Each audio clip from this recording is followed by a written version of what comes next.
while we await for me to finish Batman Arkham Shadow so I can elaborate my thoughts on that game. I haven't quite gotten around to finishing it yet, just due to personal stuff. Just been quite busy lately. Haven't really had the time to play it. However, I do plan on recording some footage later. Hopefully we can get the game done within the next week or so that I can get my thoughts out on the internet before the trend passes of this new Batman Arkham game. However, while you guys wait, I wanted to make a video talking about Batman Arkham Origins, because I feel like this was a game for a long time that's kind of gone under the radar, that because of some things that happened at launch, whether it was, glitchy game, people were upset the Joker was in the game, regardless of whatever it was, this game did do a few things quite well, and I wanted to point out 5 specific things that I thought that Batman Arkham Origins did better than any other Batman game in the Arkham franchise, and possibly even ever.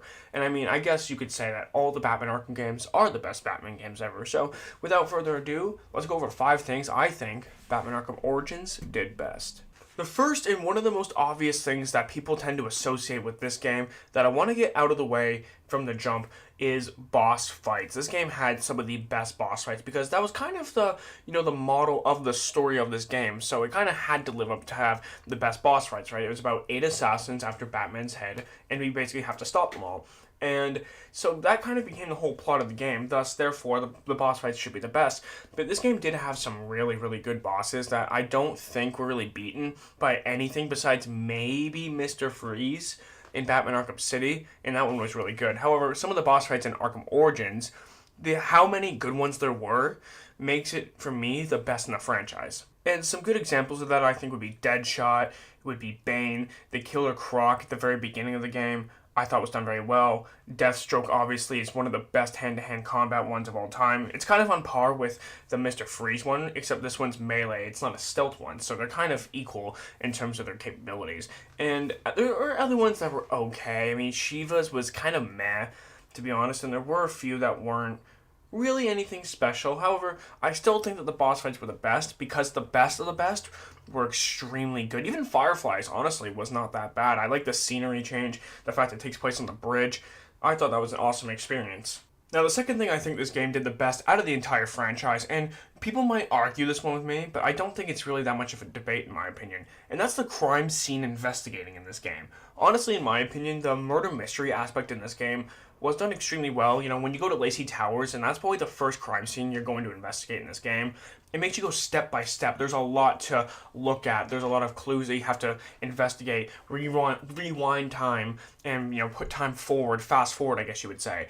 And it just made it you felt like you were actually putting the pieces of the puzzle together. As well as there's like 8 or 9 other murder mysteries in this game where you have to do very similar things. I thought that was a really, really cool concept, and some people might argue Batman Arkham Knights is better, but honestly, I just don't think it really compares, because you only do that one time in the game, and it's not even really that advanced, and that's when you find the car crash site with the Arkham Knight and Oracle. You kind of do the same thing as you do in like Lacey Towers, but the Lacey Towers one clears it by far. The crime scene investigation was a lot better, because even the murder mysteries in Batman Arkham Knight was like, you kind of change how you're looking at the dead bodies. It's kind of hard to explain. Like, you go from skeleton to organs and other stuff to figure out abnormalities with these people to figure out who they are. That's cool, but there's only like 3 things to scan.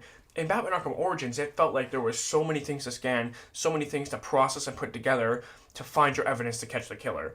I just thought it was done better in Batman Arkham Origins, in my opinion at least. I don't know if this third thing is going to be considered a hot take or not, but honestly, in my opinion, the actual story mode, the campaign, whatever you want to call it, in Batman Arkham Origins was done the best, in my opinion. I found the story to be the most grasping. It's between that and Batman Arkham City. Now, if you were to ask me a month from now, I might say Batman Arkham City's story is better, because I was crapping on City for the longest time. However, I have come to really like that story too recently, and really starting to understand it from a different perspective. But however, I've also started to understand just how good Batman Arkham Origins story is. And a lot of people said that the campaign was short, but I didn't think it was any shorter than Batman Arkham City. City was a pretty short campaign. Asylum was a pretty short campaign. Arkham Knights was pretty long, and when you play it more than once, yeah, that becomes a bit tedious. But length, generally, if it's filled with quality content, is better in my opinion. I'm not saying Batman Arkham Knight had that, but we're getting sidetracked. In my opinion, I thought Batman Arkham Origins had the best campaign simply due to, well, there's a couple things, and I'm going to go into it for reasons 4 and 5 of things that Batman Arkham Origins did best.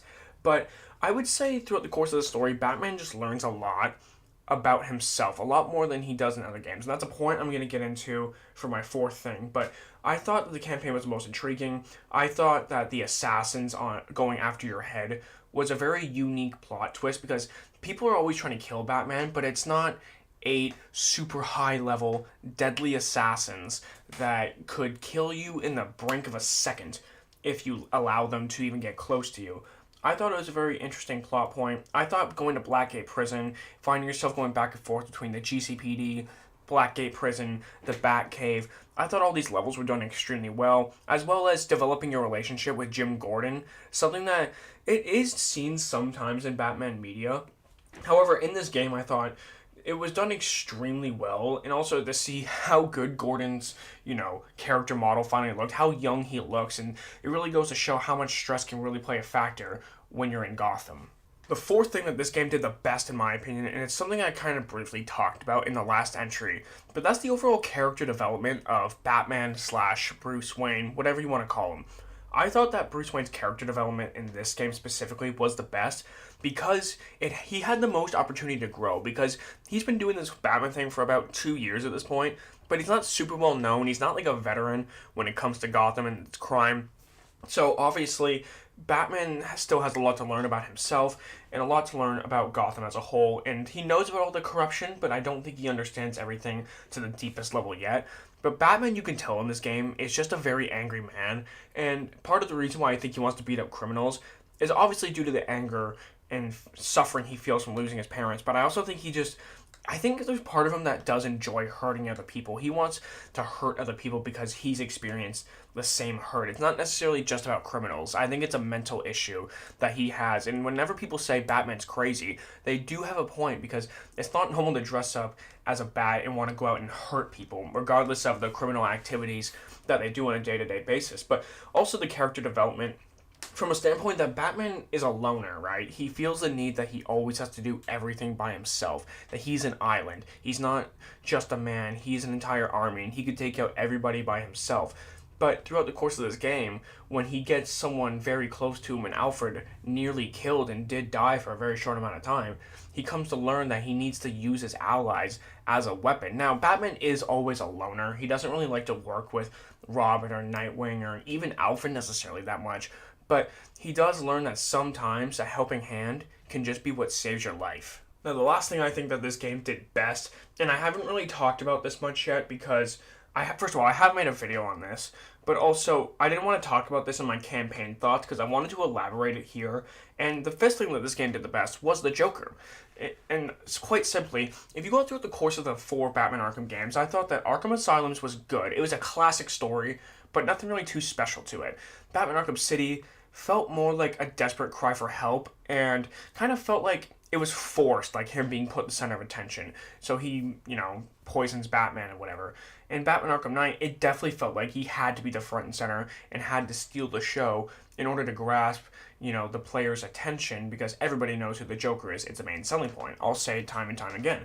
However, the Joker in Batman Arkham Origins was done best, because even though by this point, people were so tired of the Joker that they kind of were blind to the fact that he actually was a very good addition to this game and was used extremely well as a plot twist, as a gag, as a fake. It's totally something that Joker could do. It's totally something that we can get behind, and showing his own character development in a way, from being a guy who's crazy. It's definitely not normal, but he's also not necessarily insane. He's definitely capable of thinking for himself. He's definitely not someone who seems to be mentally impaired, because he seems to be very smart. But he's also someone who sees Batman and wants to try to be the polar opposite, but doesn't necessarily feel that deep emotional connection because he wants him dead. But when Batman saves his life, I think the Joker has a whole new meaning for Batman. He falls in love with Batman. It's like something new. Like when he's laying down talking to Harleen Quinzel, aka Harley Quinn, talking about his feelings towards Batman, but doesn't mention the name Batman. It's just kind of vague about it. But goes on to say that he feels like he's free falling and he didn't pack a chute, that he finally understands fate, that his whole life has been leading towards this one moment. you can kind of see the shift in Joker as he goes from wanting to kill Batman as to wanting to be chased by Batman and pursued by Batman and almost loved by Batman to a degree. Even though the Batman will never love the Joker, there is a certain type of cat and mouse relationship there, a Catwoman type of deal that we got going on, but except it's the Joker. I think the Joker was done extremely well, and even if certain things do quote unquote break canon, like like Joker meeting Harleen Quinzel in Blackgate instead of Arkham Asylum, it doesn't matter to me personally. They created a great story with it, and I'm happy that that's what we got. And guys, these are 5 things that I think Batman Arkham Origins did the best. Let me know what I missed down in the comments below, or if you just disagree with some of my opinions.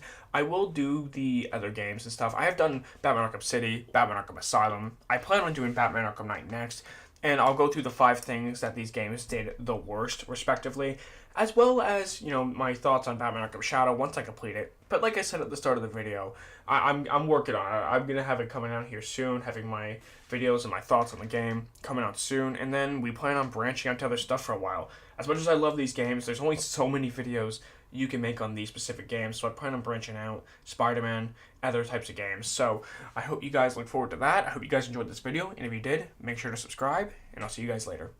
Peace!